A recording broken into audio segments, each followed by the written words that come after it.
Welcome to Your Number Man, where we share financial strategies, business insights, and inspiring stories to help you navigate a successful business. I am your host, Johan Zanik, and my goal is to help you achieve a bigger life in business. Welcome to Your Number Man, and I think we're making history today because it's going to be a totally different episode today. Basically, going to try and throw something in. We're going to have 3 guinea pigs in the studio. It's interesting. We're going to be very off the cuff. It's going to be probably not edited that much, and so we see what's going to come out today. As I'm sitting here, I'm very proud what is happening in South Australia because I think we've got amazing business talent going on in South Australia, and I'm proud to say that I think we've got 3 of the biggest thinking minds in small business actually in the studio today. Yeah, they've all been on my podcast before, and you probably might have listened to some of them. I'm really blessed. I think today is going to be a great show. Everybody here has got their own business, but we're also very interested in mindfulness and thoughtfulness and how that brings together to excel in your businesses. So I'll just reintroduce them quickly. Natalie is here, Natalie Michelle.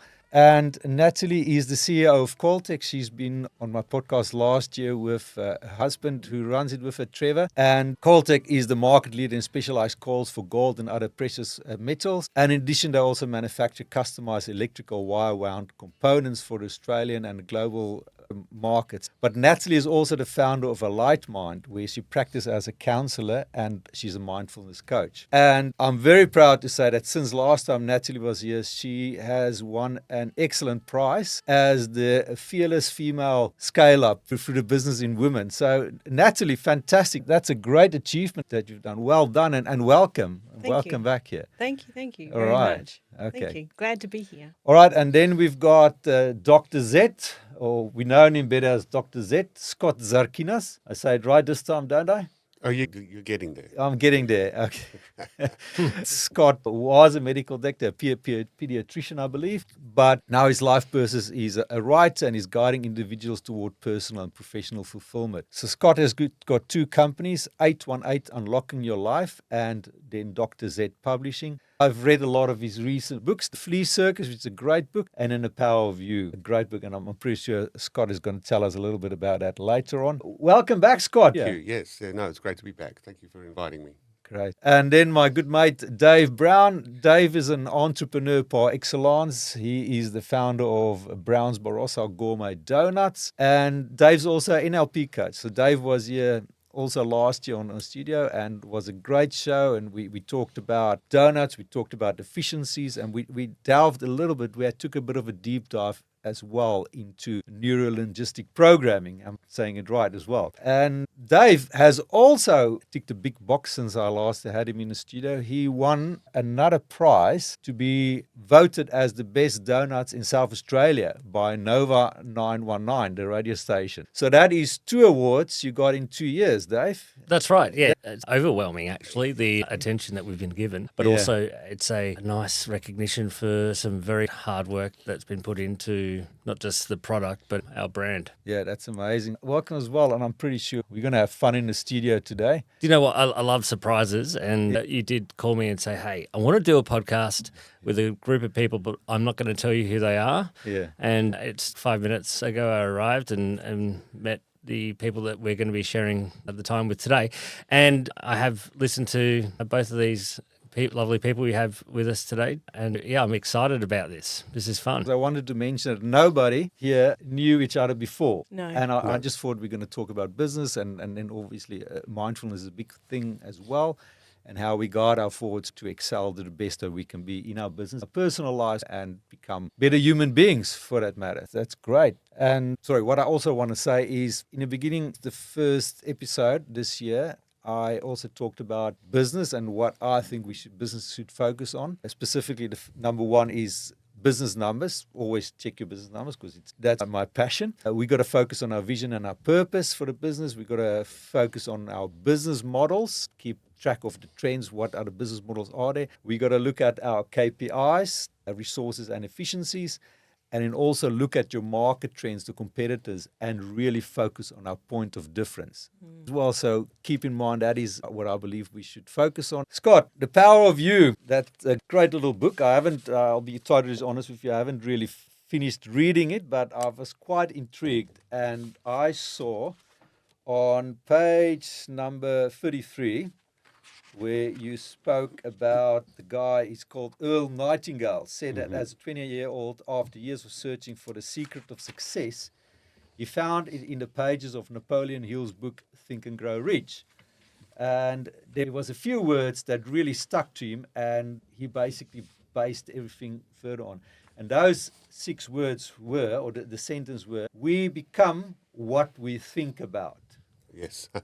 So if you can give us a bit of an introduction to why you've written, why you put so much emphasis on this part in your book as well. And then we want Natalie and Dave to have a bit of a discussion on that as well. Sure. Look, my base philosophy is that everything is mental, everything is consciousness. So therefore, what we think about, we become. So what we focus on, we experience. What we see, we identify with. But just a little bit about Earl Nightingale. He is viewed as the father of the learning by listening industry, billion-dollar industry that we have. We now stream podcasts. But he was the first in the 50s to put his words onto LP, the old classical LP and cassette. So thus starting creating the learning through listening industry. And anyone can Google him on YouTube. He's got some great podcasts out there. But he often in his podcast talks about what you think about, you become. Okay. So what does that actually mean? He talks about how when you identify with something, you then express it. What does that mean? Let's say I have a childhood trauma. What happens is that one way that I deal with that is that I create a victim narrative in my head. And that victim narrative is, oh, I'm not good enough, or I deserve bad things happening to me because I'm somehow bad for these things to happen to me. So this victim narrative then gets taken into our 20s, 30s, 40s. And what we do is we live out that victim narrative in our everyday existence. And then what happens is that we don't become the person that we know that we can become. Instead, what happens is struggle with day-to-day things because we see the world as happening to us, not happening for us. So if we think that we're a victim, then that is what we become. We become that victim. But on the flip side of that, if we think we are a victor as opposed to a victim, well, then we also live that out as well. Because thoughts are first cause, but it's actually imagination is first cause because your thoughts come from your imagination, right? But your thoughts lead to emotions, lead to the words that you speak, and that also leads to your behavior. Thoughts, emotions, behavior. So if your thoughts are a victim, but then you feel like you're a victim, that's the emotion that you have. You then speak those words, oh, me, this always happens to me, I'm not good enough. Those are the words that you not only just speak to yourself, but you speak to other people. And then your behavior then reflects that. So that in a long way. But you can also use that if I see myself as a victor, that life, the universe is working for me, for my benefit, not against me, then the emotions that arise from that are more positive emotions. Therefore, the words that you are then reflected are more positive. And then your behavior becomes more positive. So you become that which you think about. And Natalie, what's your thought? Scott did mention how you dealt with that in certain traumatic experiences in your life. For me, I really concur with what Scott was saying, but I love the metaphor of within our mind, each of us have a garden and we all have different parts of our garden, but in the garden there will be weeds, and I'll share this with people that I chat with as well. Yeah. So it depends on what you focus on and what you water. So we're tending to our garden. So I'm hoping this is making sense, the metaphor. If we cultivate and put all our energy and effort into looking after the weeds, which isn't necessarily where we're going to be a victor, well, then the weeds will cultivate and grow. But we can choose.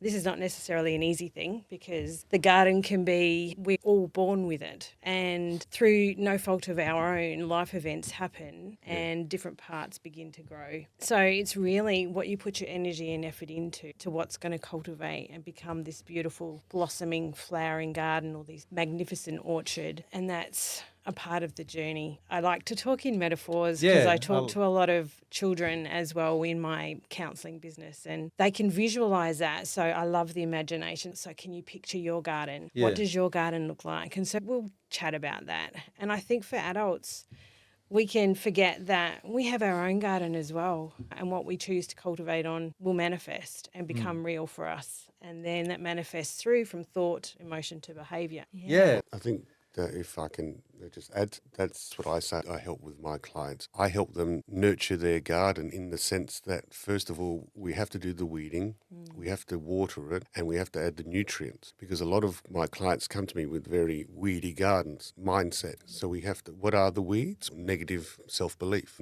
the victim narrative, they are the weeds. Some parts of the garden are very dry, haven't been watered, so we need to water them. What do we water them with? Positive affirmations, positive self-beliefs. So that what we do, or what I do, is I help them weed out, nurture, water, so that then that ground is then fertile soil to take on new beliefs that are positive and affirming for that client. But first you have to tend the garden and prepare the garden, and that can take a long time. But once they have worked on their mind garden and it's a good fertile place for them, then we can then drop in seeds of truth for that person, and then they then have to keep nurturing the garden and nurture that seed so that it grows into something positive.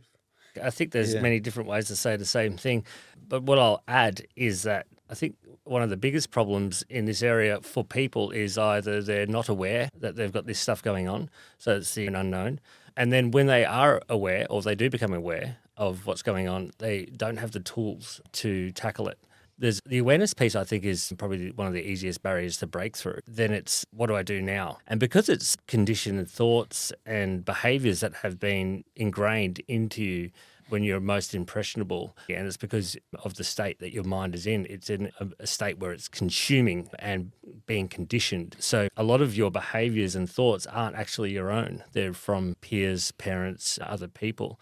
So the thoughts that you have rattling around in your brain, they aren't actually yours. They've been put there. They've been programmed by somebody else or something else, either an experience, an event, and then from those things, you create beliefs around those things, and they can be very limiting, or they can be very, very good beliefs. For example, if you were born in India, more than likely you're going to grow up as a Sikh or a Hindu or a Buddhist, or less likely a Christian or a Muslim. And there's a time when you come to question that and say, is this what I actually believe, or is this what I've just been believing because this is what I've been grown up in, the environment I've grown up in. But the other thing I'll add is often we do things without having the conscious awareness that we do those things. And I'll use a metaphor because I'm very big with metaphors too. I think it's a great way to learn and emphasize a point. But I'll steal this story from somebody else, but it's a metaphor based on a roast lamb being put in the oven. I'm not sure if you've heard this, but so a child and the mother are putting a roast lamb in the oven on a Sunday, and the mother cuts the end off the lamb and then puts it aside and then puts the lamb roast in the oven. And the child says, "Mum, why do you cut the end off the lamb?" She goes, "You know what? I actually don't know. That's what my mum used to do. So I do it." And she's, "Oh, let's get Mum on the phone." So Nana gets on the phone, Mum gets on the phone. She's, "Mum, I cut the end of the lamb roast off. Why do we do that?" And she says, "You know what? I don't know either. That's what my mum used to do." So great granny gets on the phone, and they're all on a chat together. She says, "Mum, why do we cut the lamb off the end? We're all sitting around trying to figure this out." And the reason she used to do that is because ovens weren't big enough back then. So we had to cut a bit off the lamb so they'd fit in the oven. And so the point of that is that there's 3 or 4 generations doing something that they don't even know the reason why they're doing it. And it's because it was a belief around that you have to cut. But if you transfer that, we do those things in our life a lot. Yeah. And to your question, you're like, why do I even do that? Why do I get up and go for a walk in the morning, or don't go for a walk, or whatever? Yep. I love that analogy, and I probably would like to, perhaps later on, we can perhaps delve back into the fact is, how do we actually, as business people, understand the fact that you're aware that you've got a problem in businesses? What methods can we perhaps put in place to figure out what can we do to combat, to make sure that we stay on the right track? And in business, I always use the analogy, don't bark up the wrong tree, and you want that you can keep focused. In our interview we had last year, I love the way that you talked about as a CEO. It's a small company, so it's you and Trev. Mm-hmm.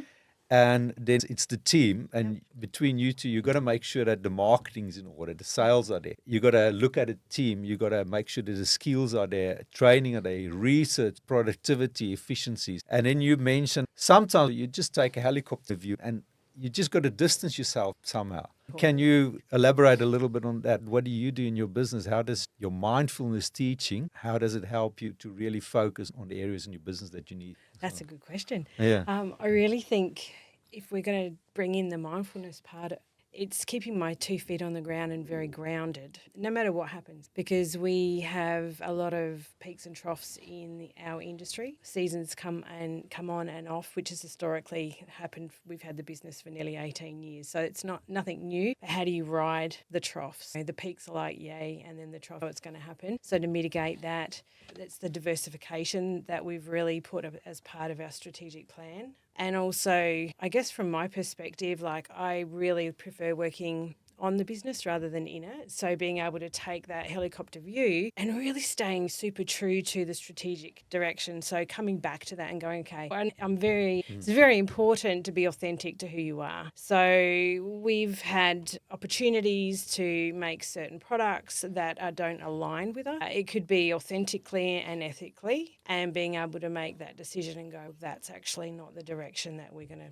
That's not in line with your company values. No. So really understanding who you are as a person, I believe, is integral to be able to lead a team, because you need to be able to show who you are to them and to be genuinely who you are and interested in the business and approachable. Yeah. That's great. And I'm probably going to make it quite seamless into asking Dave, how do you use it, Dave? Because I know you also got a lot of balls always in the air. It's got to be the right, you got to focus on your donuts. You've got a benchmark now, so you can't go back. You got to have the best donuts, and you got to have your efficiencies there, and the team's got to be ready, and the business is just got to work like a well-oiled machine. Do you use the same principle as Natalie has mentioned? Very similar. Business reflects your psychology. If you're the leader of that business especially, communicating outcomes in a very effective way will determine if you're a good leader. I also like to work on the business rather than working in it. I love setting up, which I think is vital, not just for yourself, but for the team, process and systems that determine an outcome. The reason why we have a high standard, and I always emphasize that I am not looking for perfection. I think that's just a full standard. I think that reaching for that will just stress you out too much. You will procrastinate too much, and you just won't achieve much at all. But our standard is outstanding, and it's baked into everything that we do. And if it's something's not outstanding, then we just don't do it. But trying to find the outcome for the business and getting everybody on the same page with that is, for myself, the most challenging part of business, and directing my thoughts to that rather than all the shiny distractions of all the opportunities that you want to do, which just completely divide yourself constantly, and then you're not really good at anything. You drop all the balls. And it's also, a lot of people say they want to get into business so they can have a lot of free time and a life, and that's just not true. I think that if that's the reason why you're getting into business, then perhaps get a plum job somewhere else. I think if you I'm going to challenge you on that point later on. Okay, go for it. I also think that there's a certain type of individual that will start a small business, but I think that there's a pivot point at some point if you want to be successful and scale and grow your business, is that you need to let go of some responsibilities and handball those off to people that are better than you at that. And maybe that's a challenge for your ego too. Yeah, Scott? Yes, what I'd like to offer, and to merge exactly what Dave and Natalie have just said, is an analogy of, I call it my bicycle analogy, but you reminded me of a great quote from Zen and the Art of Motor Maintenance by Robert Pirsig, who was traveling around America, or the middle and west of America, in the 1970s with his son on a motorcycle. And he ended up, I think, in the mountains with a group of friends, and he was talking to them about the assembly of a bicycle because he had ordered one from Japan, but it required that he had to put the bicycle together. And this is in the 70s when normally you bought a bicycle straight off. And the first instruction in it was, assembly of Japanese bicycle require great peace of mind. And everyone laughed. What kind of instruction is that? But he actually said that is one of the best instructions you could ever have, because your state of mind is embedded into the machine that you assemble. So if you come at it with feeling rushed or just want to get it over and done with, you embed that sense of rushness, and the machine is not assembled correctly, and you've got a few spare parts hanging over because you've forgotten to put them in. if you have a great peace of mind, you assemble the bicycle, and that bicycle becomes a reflection of that peace of mind, like you were saying with your business. You embed your character into your business. But that reminded me of a bicycle analogy that I often use. I came up with this in 2000, and I'm really only seeing the impact of it now. But the bicycle has only got 7 parts to it, and 6 of those parts are assembled around the main part, which is the frame. Now, the frame, I say, is your why, your purpose. Why does this business need to exist? What's the reason for this? Or what's the reason for this product? Or what's the big reason for this business having to exist in the first place? That often is a result of a pain or a problem that your market generally has, and you want to provide a solution or a product to meet that problem or pain point. Your purpose is attached to the handlebars, which is your steering mechanism. So where do I want to go? What's my vision of where I want to end up? Where does this business want to end up? That in itself is attached to the front wheel. Now, I say your front wheel is your mission. What's the mission of the business? What's the mission that you want to galvanize your team with a common focus? Elon Musk has been in the news lately. You either love him or hate him. I love him. I love SpaceX. If you walk into the office of SpaceX in Texas, right behind the receptionist, you will see their mission statement: helping humanity become an interplanetary species. And I'm thinking, sign me up, because I would love to go to work every day and I'm helping humanity become an interplanetary species. I'm a Trekkie at heart. Mm-hmm. But I know that if I went to work, even if I'm cleaning the toilets, I, in my own way, are helping in some part to help with the greater mission of this business. Okay, the seat or the saddle of the bicycle is your product or your service. And that's where your values come in. The values are very important. Is my product aligned with the values of my business? Okay, so that's where this sits. Now, the bicycle is a unique machine in that you are both the passenger and the engine, all right? So you have to determine where it's going, but you also have to input the power with the pedals so that you've got some momentum and power to move yourself forward. So the 2 pedals, I say, attitude and habits. Got good attitude, got good habits, you're going to pedal. Got bad habits creeping in, got bad attitude, you're not going to pedal. And if your habits are not aligned with your attitude, pedal's got to be 180 degrees, there's something wrong. Yeah. So your habit and your attitude's you got to align that. And discipline is involved there. And I say that the pedals are linked to the back wheel through the chain, the bicycle chain. And each little link in the chain are the goals that you set. Okay, so these are the goals that you set with your business, okay, through the chain. The back wheel is essentially your market, okay? So your market actually adds balance to your bicycle system. So when you've got your purpose, you've got your vision, you've got your mission, you've got your attitude, your habits, you've got your values, you're setting your goals, the correct goals, and you're identifying your market and understanding your market, you've assembled a bicycle that can take your business in the direction that you choose. And it's like almost, if I come back to the helicopter view now, you park your bicycle there on the wall, you step back from it, and you look at your bicycle, you look at your seat, you look at your attitude, you look at your vision, your purpose. Yeah. Great. I love it. Another analogy, Dave. We talked about the genie in business last time, and we talked about your brain. You said your brain is almost like a little genie, because we all, as business people, we sit with problems. And stupid analogy from me is, if we all have used ChatGPT. So ChatGPT can be very good or very bad, but depends how you prompt it, what you want from it. Now, I don't know, it's probably not right to use your brain with ChatGPT, because it's totally different. But your brain as well, if you can tell your brain what it needs, what's your problem it needs to be solving. You said last time, that stayed with me a long time. You go to sleep and your brain knows, this is my problem, I got to work on it.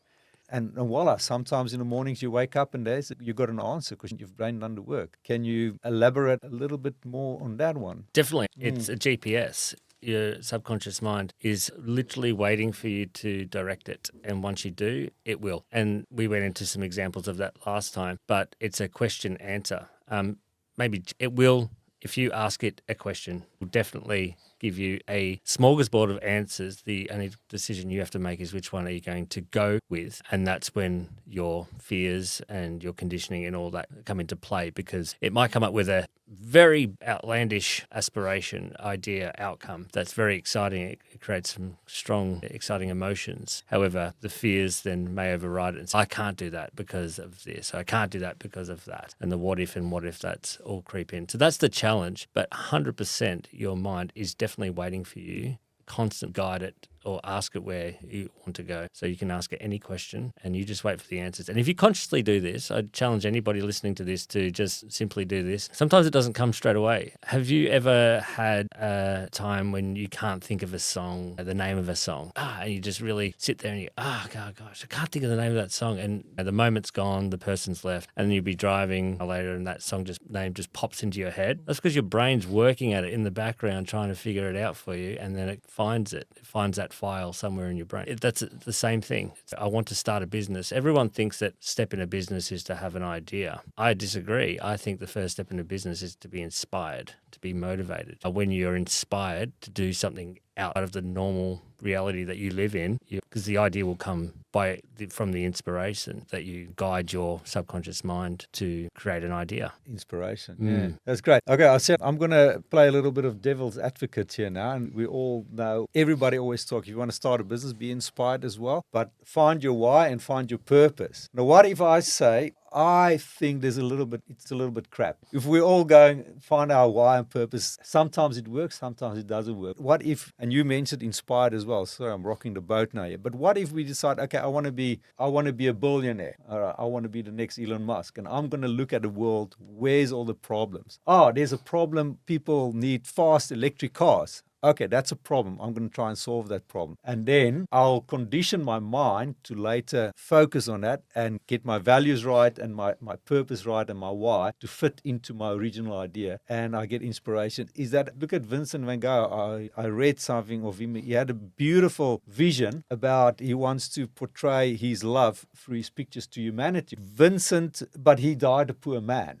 Well, he only sold one. He sold one copy to his brother or something. Brother, yes. And now it's worth millions of dollars. So why is it so important for us to make sure, because in business you've got to juggle a lot of things. It's not a game. Your family depends on it. We've got to make money. And some of us got different ideas. We want to really get rich. But why is it so important to find that why, to find that person, find real inspiration in it? Natalie. I'll throw it at you. I have to agree with what Dave was saying before. Not necessarily everybody will be successful. And I feel that it's very important to understand your why, your purpose, your inspiration, but to know through self-work who you are as a person and what sits really true and ethical within your heart, because you're going to have to dig so deep at times and make decisions that will challenge you in your business. And I believe every business owner will come across that at some point. And what do you do then? What's your next step? One thing that I know I've learned is we talk about growing the team within the business, but there's a team outside of the business as well. And not necessarily your family, I'm talking about through networking. And when you're in small business, I believe that team is integral because they can be your sounding board, but also they have different expertise in different areas that can support you along your journey depending what you need. And I know that's been a very important part of our journey. I hope that's answered the question. Yeah.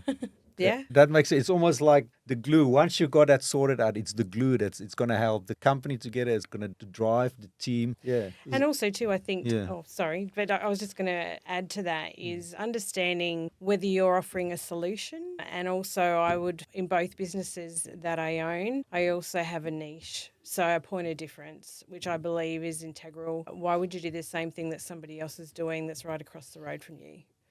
I just feel that if it's something so inspiring to you, and generally it's going to be unique to you. So you're going to step forward with your own vision and mission and purpose. Yeah. Look at you. You guys decided to make the best metal detectors. You got your market out. There's a lot of people out there, but people know if they want quality, they'll come to Coiltek. Yeah. The same with Dave. There's big markets out there, Krispy Kremes and all the other bakeries, but you're creaming it.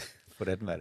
Thanks for that nice pun. There's a reason why there's McDonald's and Hungry Jack's across the road from each other because they both do the same thing, but one does it very differently, appealing to a different market, a different niche. And the other one is their marketing is different also. So you can have many iterations of the same business and attract different customer bases based on what their needs are. But if we just zoom back out to what you were saying, and you're challenging the why, is that what you're... I'm challenging the why and the purpose. Why is it really so important to have that why, the purpose? Okay, so I think people chase a feeling. Generally, they want to feel something. If I reach this, I will feel that. If I get there, I will be this or feel that. And someone I admire and follow, I recently listened to another podcast. He said that he got to the top of his game and it was like getting a beautiful cake, but it tasted like ashes. Emphasizing the journey would probably be investing in a journey rather than in an outcome. Having outcomes are definitely vital, and I push those points a lot. It's a guiding, it's where you're going to go. But just having that investment in the journey, also having a mindset of growth. If you look at nature, nature's constantly growing, and if it's not growing, it's dying. So I feel like you just have to have always, if you just get stagnant and do the same thing, people, if it's in terms of business, they'll get bored of it. In our business, we have a brand new flavor every 2 weeks, and we have a one-day special every Saturday. The reason we do that is because it's innovation and marketing, which are probably the steering wheel in a business. It's growth. It creates something new, something different for the customer and your customer base. And I think having an impact is the other thing. What is your impact that you're going to have? Like I heard recently that in a couple of generations, I'll push it onto you guys. Do you know the name? Just say yes or no. Do you know the name of your great-grandfather's name? No. So it's four generations. You inherited the wealth, I see, Johan, from your royal ancestor. I've inherited the hairline, yes. So my point very quickly is that you'll more than likely in a few generations by your own family be forgotten by name. But what won't be forgotten is the impact, and that's something that will have ripple effects into not just your family life, but everyone around you, because it will change directly how they think, the decisions they make, which then in turn will change the impact they have on other people, and that ripple effect will last generations. So you may not be remembered by name. So you put all those ingredients into the direction. I think that's if you're going to start with why, to quote a book I think that someone wrote, these are the offshoots of that. Yeah, and thanks. That's great. I'm almost convinced now. But Scott here, he's going to do the final nail in my coffin. He's itching to answer this question. Well, of course, because purpose and why is everything. It's the foundation of life. Using my bicycle analogy, everything is assembled around the why.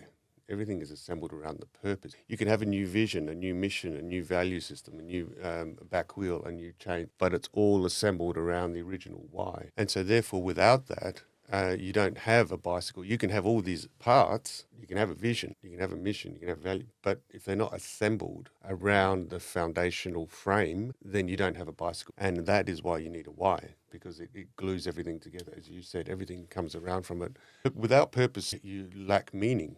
There's a book, Man's Search for Meaning, by Viktor Frankl, who suffered 2 Nazi war camps, came out of it, became a neurologist and a psychiatrist, so he was a dual specialist. And he basically came out and said, look, he wrote a book, A Man's Search for Meaning, and one of the most amazing things in that book is that he said that a lot of the times the inmates were just as bad to each other as the Nazis were to the inmates as well. And that was a bit shocking for me to realise. But he said he could identify the person who was going to die the next day, not because they were going to be shot or gassed or whatever, but because they gave up. And he could identify when the moment that person gave up and the next morning they were dead. So that is an extreme example of why you need a why. Because if you have a why, if you've got a purpose, you won't give up. You will always come back to your foundation, your why, your purpose, and the reason. And in an extreme example where you're in a Holocaust death camp, your why is actually the thing that will get you through it. Yeah, it's something, and the same. I also saw it. I think it was a movie a few years ago about a guy who's been thrown into a Japanese war camp as well, and he just kept on fighting as well. I can't remember what's that movie. Is it the one where he has to hold up the weights? He had to hold up that weight. Yeah, otherwise, and then people got shot. If they dropped the weights, they got shot. Dropped the weight, but he just kept on going. And I think it's his faith also that pulled him through as well. As having faith, what religion, I don't know where religion really comes in, but it's the faith is to be certain in uncertainty. It's that vision as well, that purpose. Yeah, to be calm in the storm, but that's when you need a higher purpose. But as business people now in general, so we're talking to our audience here. A lot of them are in business already, starting out. They're struggling with ideas. Usually it's cash flow and people and getting their margins. But they'll say, am I in the right business? This is what I want to do, but it's not making money. What advice would you give to somebody to look and change your business around? How can you get a successful business, but stick with your values and your purpose? What do you reckon, Dave? What advice can you give to someone? What came straight into my head is that if you keep doing the same thing and expecting a different outcome, then isn't that insanity? That's the definition. They throw their hands up in the air and they'll say, haven't got any growth, I've got no cash flow, I can't afford anything. And then you look at their business model and they're doing the exact same thing as they were doing a year ago, but the world has changed, the customer base has changed, everything is constantly changing. So that's what comes into my head straight away. But I also like to add that I have challenges in my business that I have no answer to. I want people to be really sure that I'm not some guru in business. Like there is challenges for me that I'm navigating right now. And the thing that I find though, from my past experience of being in my own business now for seven years, is that those struggles are the times that if you choose to, are the biggest learning curves. And that's where the biggest changes come because they cause the greatest amount of pain. So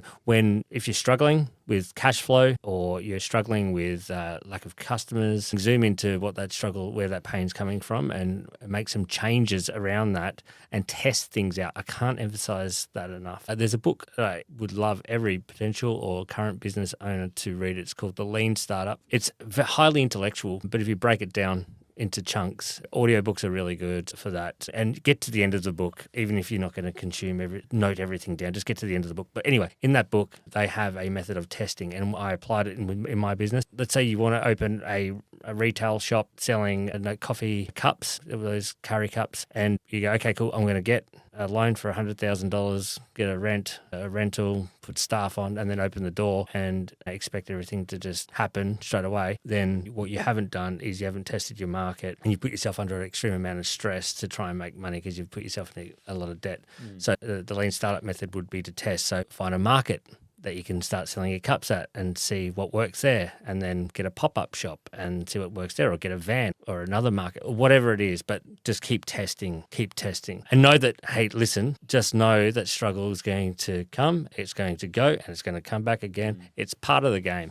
If you're going to buy into this, if you're going to put yourself into this, it's part of it. But that's when the growth is. That's 100%, not just for your business, but for yourself. So it's twofold, which, I mean, I'm all for. I hate struggle. Trust me, I hate it. But I know in myself, I have this core belief now that this struggle is going to serve me because life is happening always for us. Well, it's one thing. I mean, we don't like pain.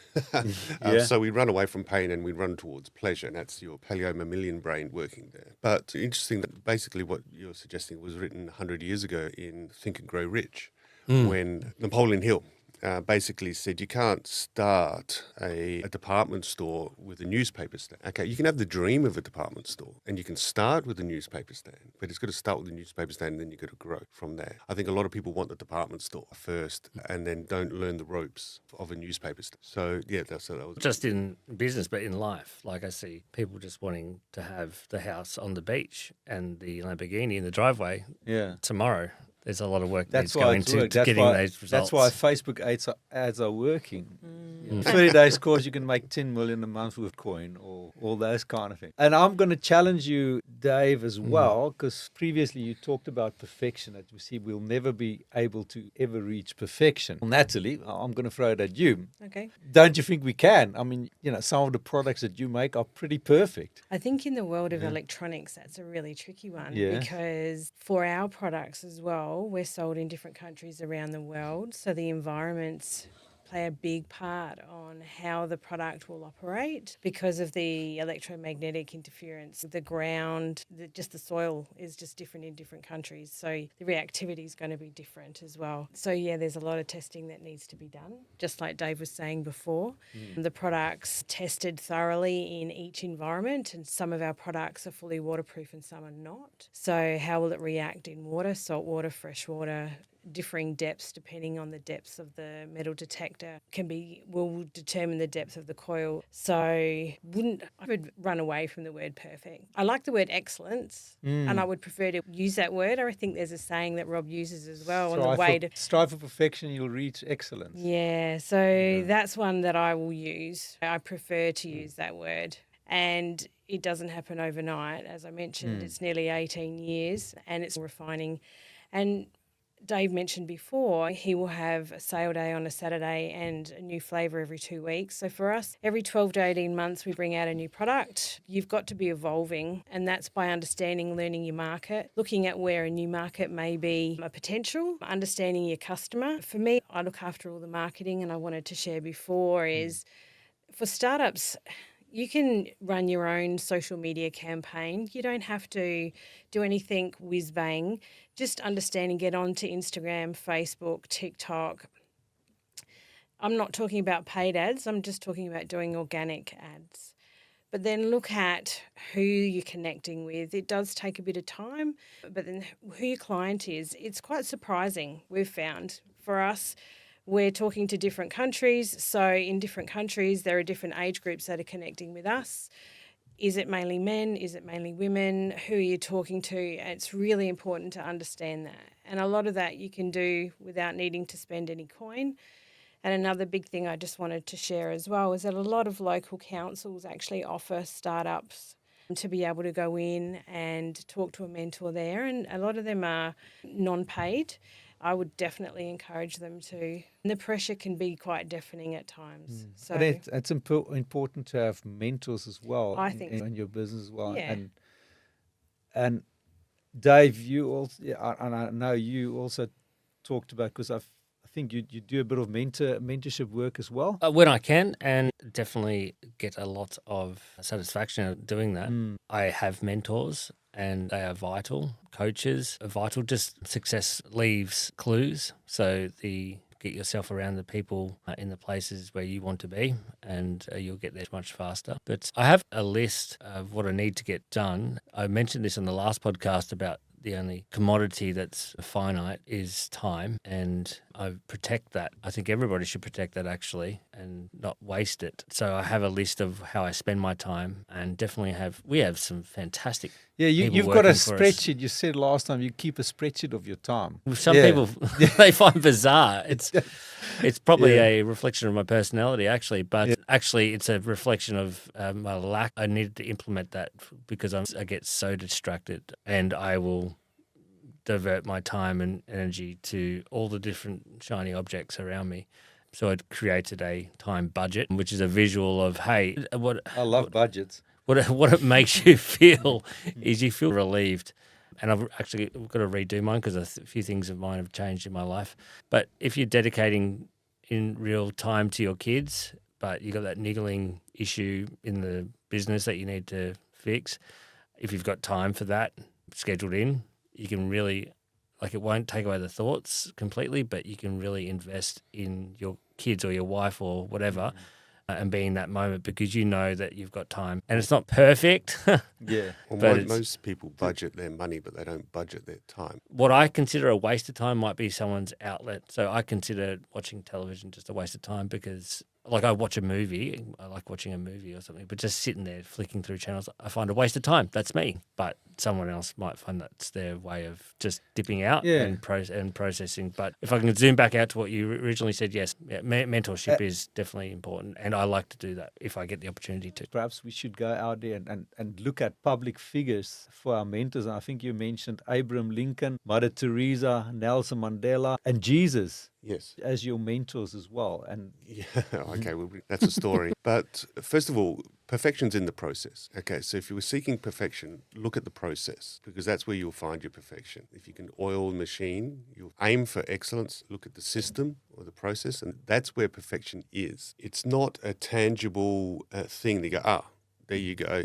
There's perfection. It's the process. It's like happiness. Happiness isn't achieved when you reach a certain goal. Happiness isn't a pot of gold at the end of the rain. Happiness comes when you move in the direction or feel that you're progressing, moving in the direction that you choose. Not your wife, not your partner, not your boss, not your father, not anyone else. When you have chosen a direction and you feel like you're moving in that direction, that's when happiness comes along, okay? So that's the process. Now, your question was about those 5 core. Yeah, because I'm trying to Yes. link it now up with the whole concept about Yeah. perfection as well. You look for to live your life and run your business. Strive for perfection, and Well, by using strive for excellence and use the process. Perfection's found in the process, and that's why innovation is vital, because that's where the perfection is constantly innovating.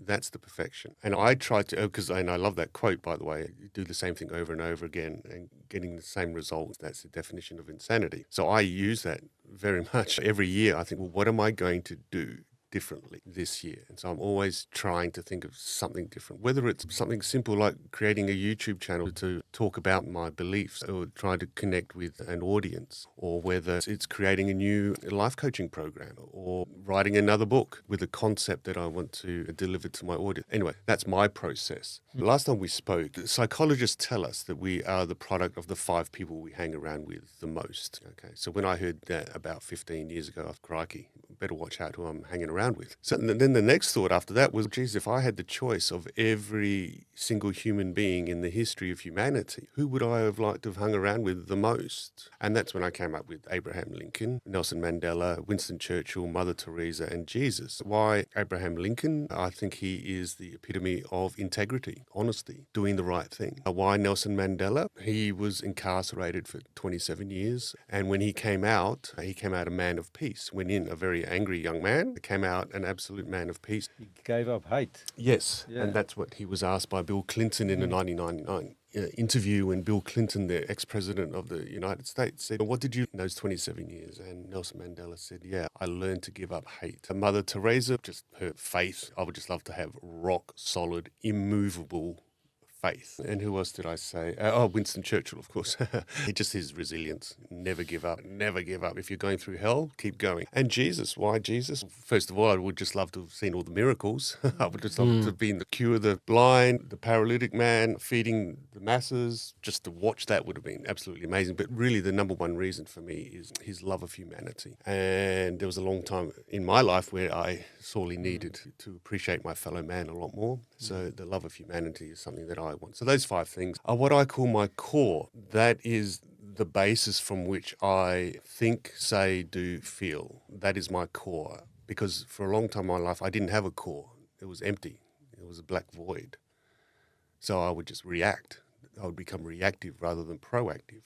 Now with my core of integrity, faith, forgiveness, resilience, and the love of humanity, I now think, speak, act, behave from that core. That's very similar to the purpose that I keep going about. When you have that purpose, and these 5 are of a purpose, I want to live out that in everything I do. But without that, then I'm just reacting, and I'm literally going around in circles. I have got no direction. In regards to that, you were relating that to perfection. Yeah, we started with perfection. I believe we are essentially perfect, but that's a spiritual perspective, okay? Because we are made in the image and likeness of God, and God is perfect. So the image has to be perfect. The image can't be different from the thing that it's reflecting, okay? But that's a spiritual perspective, and that's another story that we can dig into in another time. But if you've got that core and you are aware, you can then make decisions based on that core. If you don't have that core, any decision you make is just any decision. It's based on the moment. So therefore, you're just being reactive. And being reactive tends not to get you to where you want to get to. It's when you have that basis of your decision making, that is when you're actually going to be more productive and more proactive and ultimately more successful, because you have become the person that you know that you're capable of becoming. We've got to start wrapping it up. But Natalie, I want to throw this out at you. We talked about mentors and people that you would have loved to hang around with, or they're still alive, or they probably passed already. Oh, sure. So one major one in my life is a lady who's still alive. Her name is Tara Brach, and she's an American mindfulness psychologist, inspirational lady. And I just feel that her gentleness and her core values just sit so congruently with me, and it's a bit of a guiding light to help me along my journey, also learn more about me. So she would be the major influence for me, mentoring. And you use it in both your businesses, so teachings and to support me to then be able to support others Yeah, because it's about a lifelong journey of learning about you, coming back to who you are. And that's where the why is as well. It doesn't matter what business I'm in, actually. It doesn't matter what I'm doing, whether I'm being a parent to my kids, a wife to my husband, a leader to my staff, a mental health support worker for my other clients. It embodies you live and breathe it. She would be the major influence. And if I could have another person, it would have to be the Dalai Lama for me. Yeah. Yeah, like listening to him talk. I've been to see him here in Adelaide. Oh, just the most incredible energy, the peace that he just embodies, forgiveness. It's just Peacefulness. Yeah. I also really find Gabor Mate incredibly inspirational. He recently came to Adelaide. We went to see him talk at the convention centre, and I just feel what a brave man. He's 81 now and touring. I just think that's incredible. He's an author as well. He's written many books. Another survivor of. Yeah, incredible trauma. To stand up in front of everybody, to be able to hold space and to talk about and be vulnerable with, but also the way he's able to then just support question and answers in a group of thousands and thousands of people. It's just inspirational. I've learnt so much from there. Each of them bring their art to you, which is very special, but they would be my three. Yeah. And have you got any business people that's out there, famous or non-famous, that you... To be honest with you, not really. Yeah. Yeah, not famous people. I have mentors here in Adelaide who I find quite inspirational, because Rob Chisholm, we've spoken about Rob, we know him really well. He's been incredible help to both my husband and I for our business. I think he's just so grounded and knowledgeable, can hold space, actively listen, but he just brings with him such a wealth of knowledge. Yeah. And yourself, Johan. Thanks. Yeah, we got to get back to the numbers, eh? Yeah. Well, you always ground us back there. Thanks, yeah. Let's get back to the numbers. So that's incredibly bring important. it back, yeah. And it always tells a story as well. Dave, any people that comes to mind, business, good mentors, people that you look up to? Yeah, I've been listening and I agree with all the names that have been put out. For me, I learned so much from other people, many of which I've never met ever, and some of which are deceased a long time ago. One of the greatest legacies someone can leave behind is a book. You're an author, so you're doing that. I'd love to do that myself. But in regards to the people that have had influence in my life, mentors, Tony Robbins, he literally changed my life. I've never met him in person. I've been to a few of his seminars, but his teachings, and that guy has dedicated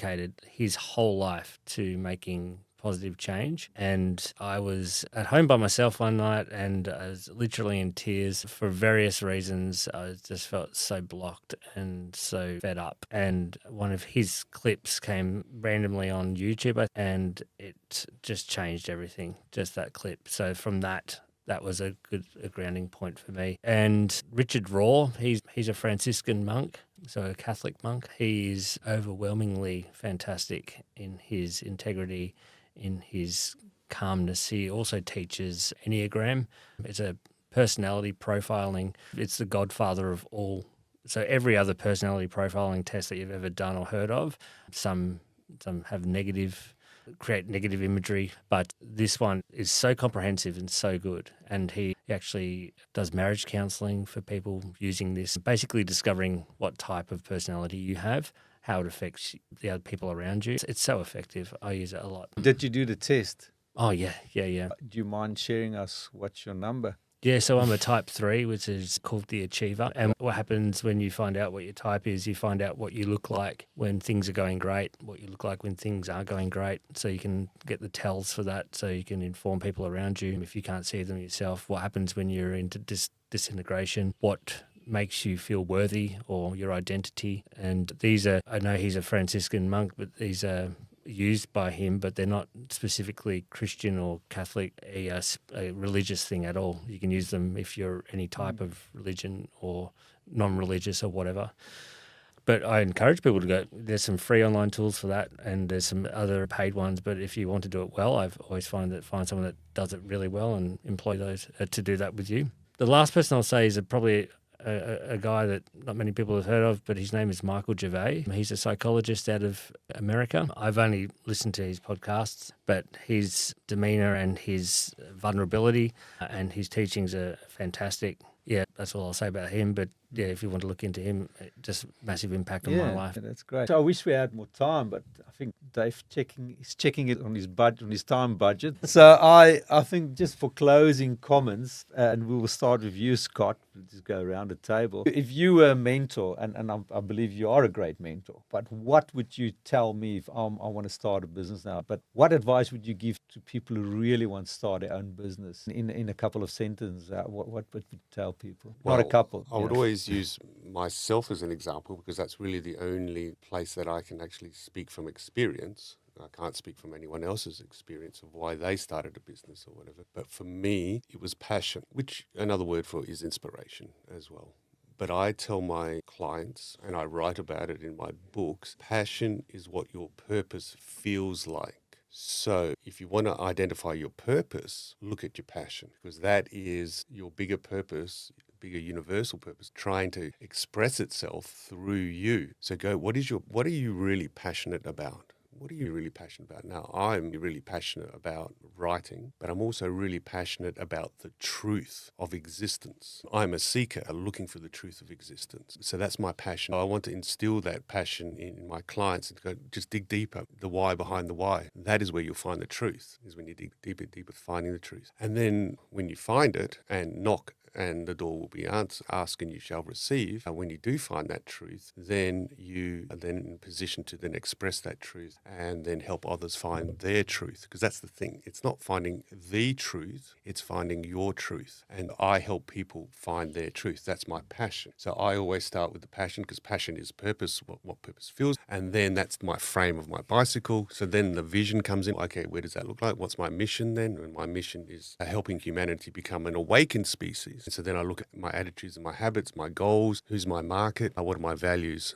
all part of it. But it all is centered around that purpose and that passion. Passion, that's great. Yeah, and that's a cornerstone. Passion. Passion is, some people talk about passion is the one thing that you don't want to give up, that you basically do go for war for. At the end of the day, I am not guaranteed of waking up tomorrow. So I have death on my shoulder constantly reminding me I could die tomorrow. So what am I doing today then? Am I living my passion? We have to. Am I living my purpose? Because tomorrow I may not wake up. I hope I wake up. I've got lots of things to do.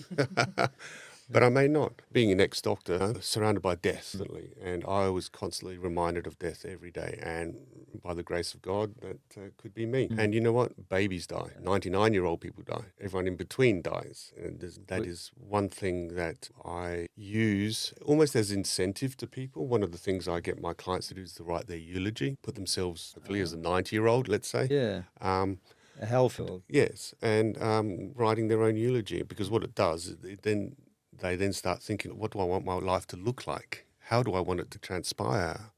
What are the things I'm not doing now that actually I've still got time to actually put into place? Because we can get so stuck. That's the thing about business. We can get so stuck in it that we forget who we are. And I'm a big believer that we should focus on 80% being and 20% doing. Our society has it completely the other way around. It says that we should be 80% doing, we do, until we burn out, until we become overwhelmed, and 20% being. I actually think it's more. I think society says 95% and 5%, and we ignore. No, so I flip everything around. So no, who are you? Got to be.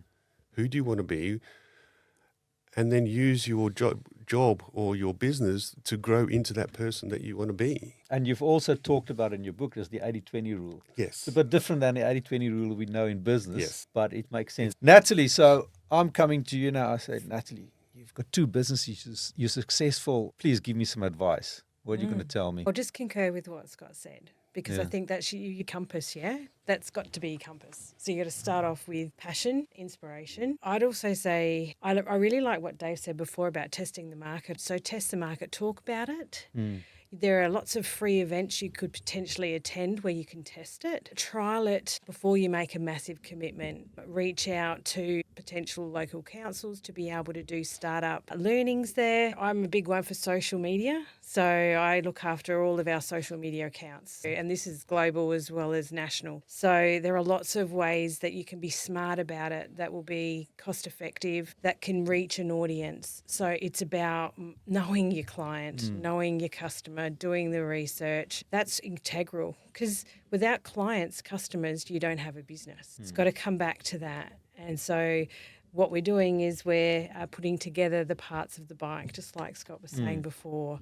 But I would really, if I was mentoring a new startup, they would be my conversations. Really understanding all of that before you're taking a massive commitment and Now a you're plunge. going to align your skills with that as well. Correct, because Yeah. before you start investing any large sums of money, passion and inspiration is integral. But does the market want it? Does the market need it? Are you going in the right direction? Do you understand that? Without the research, you can't be certain. I actually really liked what Scott was saying in regards to nobody knows what's going to happen tomorrow. But really being aware of, if I was no longer here, I leave behind the memories that I've made, and what memories have I made, and am I happy with that? And if not, how can I make that different or be different? Sorry, I'm digressing, but we'll just go back. Yeah. But I feel that I'm a big one on the market research. That's my thing. That's what I've been doing for a long time. Know your numbers. I had a client at the end of last year, multi-millionaire. In fact, I don't know why he came to me, but he had other issues. And he was such a successful businessman. He was international. And I said to him, because I had another client that wanted to start up,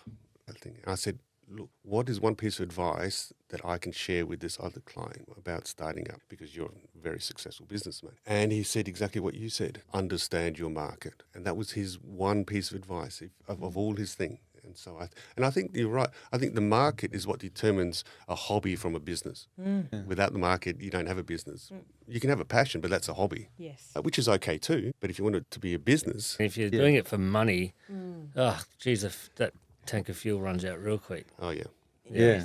And Dave, it brings me to the question I want to pose to you is what you're going to tell me if I... Can I just mention before the 3A on my mentor list, which is Brene Brown. She's fantastic. She taught me heaps about shame and resilience and stuff like that. Yeah, vulnerability. She's amazing. She's dedicated her life to study these topics, and oh my gosh, she changed me a lot. So I highly recommend Brene Brown's work. But 3 things I would say: sleep. Make sure I'm definitely not good at practicing this, but the intention's there, and I find that I'm at my optimal in every area of my life. Just changes the way you think, the decisions you make, how you treat people, everything. If you can, manage your sleep. Don't listen to your mates. They just give you bad advice. Yeah. Because they're just speaking from their fears. Find the people and the mentors that have either got the awareness not to give you their fears, or that have been there and done that, and they're projecting the fruits from those trees rather than, I don't think that's a great idea. So many people I've seen have been stalled. Their great ideas have been stalled, and they've either not done them or done them way later than they should have, because it's their mates. Your mates are there for burps and farts and talking about the footy. If they're not successful in business, or they're not coaches or mentors in that space, share your successes or your challenges, but don't ask them for advice. I said this last time, I think it was my final point, know your outcome, but I'll push into that a little bit. Know your outcome, and then once you've got your outcome, break it down to the steps that you can take, and just take that first step. Whether it's getting an ABN, researching your market, figuring out your niche, and may I emphasize, your niche is not a group of people, it's one person. Name that person, figure out what they do with their daily habits. Are they gamers? Are they business people? Are they mums at home? Who is that? And then name that person. Is it Cherie? Is it John? Is it Simon? Whatever. But know your outcome. Break it down to steps. Just start. It's so inspiring, and so the momentum just start. Once you start, it's just awesome. This is amazing. Today was a mouthful. Okay, we didn't talk a lot about numbers specifically that we usually talk about in the show, but I reckon it all comes back to the numbers. And I think, today was a great discussion for inspiration, and there's a lot of takeaways out of it. What I've personally take out of today's discussion is, who's driving the bus? I'm driving the bus. I'm the driver, and I've got to make sure that I'm not in a victim state, that I'm sober, that I've got enough sleep, that I'm eating the right health, and that's how I want to take my business forward as well. And the other thing that I just want to close off here is, I agree, one of my mentors as well was Nelson Mandela. When he sat in jail, he read that poem from William Ernest Henley about Invictus, and what is really touching it, and we can bring it into our lives, we can bring it into our business, we can bring it down to a relationship. That last 2 sentences of the poem, he said, I am the master of my fate, I am the captain of my soul. And I think that's how we should go about. Yeah. Scott, mate, it's great having you again, man. It's Thank you. Yeah. It was Great to be here. Thanks. And there's a lot to talk about. We still got to talk about the 80-20 rule later on. Natalie, I'll see you soon in a few days from here. We've got another numbers meeting. Yeah, thank you so much. Yeah, thanks It for was coming great. in, and I love your inputs. Great, and congratulations again about. Thank you. And we're going to take some pictures. We're going to put Natalie up with a big prize that she won. So you. please go and have a look at the socials as well. And Dave, we're also going to take a little bit of pictures here from everybody. Dave's got his nice T-shirt on as well today. So please, everybody, we're going to put some nice stuff on the social. So that's it from me. I will be signing off as your number man. And thanks, everybody, for listening. Thank you so much, Thank you. Johan. Thank you. Cheers. Thanks. I just want to thank the sponsor of the show. It's Polaris Business Development and known as the Polaris Centre. They are an initiative of the City of Salisbury and provides guidance and support to entrepreneurs and business people to grow their businesses. The Polaris Centre is a proud delivery partner of the Small Business Fundamentals program, and that is an initiative of the Government of South Australia's Office for Small and Family Business, delivered through the South Australian Small Business Strategy 2023 to 2030. We will all see you next time on Your Number Man. Thanks a lot. Cheers.